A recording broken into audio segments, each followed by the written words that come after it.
Wise अप्राव खबर दुसर तो जारी खबर शेयर कंदासीं पिराले खां पिरालो भरिसां फ़तेहमंद बुर्दी में बुर्दी बिरादरी जे ॿिनि धुर विच में जहिड़ो पेश आयो आहे। जहिड़े दौरान चिकसाण वधी वई आहे, मामलो संगीन अख़्तियार करे वरितो आहे।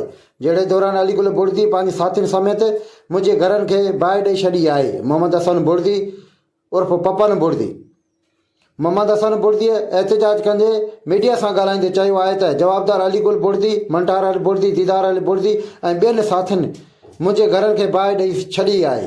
हिननि आला अख़्तियारनि खां अपील कंदे चयो आहे त DIG Sukkur, SSP Khairpur, doctor Samila Soomro जवाबदार खे गिरफ़्तार करे खेनि इंसाफ़ फराहम कयो वञे, न त ॿिए सूरत में एहतजाज दायरा वधाया वेंदा। वाक़े खां पोइ इलाइक़े में ख़ौफ़ ऐं हिरास पखिड़िजी वियो आहे, जॾहिं त पुलिस मूजिबि मामले खे जांच जारी रखी आहे ऐं जल्द जवाबदारनि खे गिरफ़्तार कयो वेंदो। SHO सादिक अब्बासी पिरालो।